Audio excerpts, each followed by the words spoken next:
বুদ্ধিমানরা 12 তারিখে বুদ্ধির পরিচয় দেবে। আর সবাই চোখ রাখেন খবরের পাতায়। আমিও রাখবো, অপেক্ষায় আছি। এ যেন এক সবার জয়লাভ।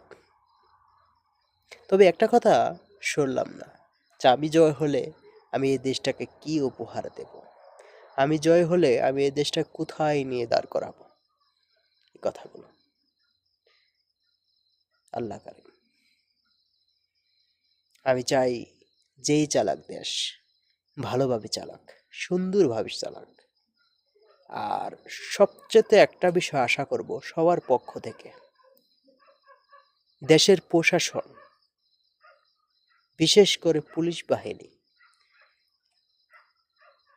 এদেরকে এমনভাবে সিস্টেম করুন, সেন্সার সিস্টেম মানে নজরদারি সিস্টেম, এরকমভাবে করুন যেন তারা ঘুষ নিতেও ভয় পায়। এরকম একটা কাজ করেন, আমি আশা করব সবার পক্ষ থেকে। আমি জানি এটা বাংলাদেশের 18 কোটি মানুষের দাবি। ভালো থাকবেন।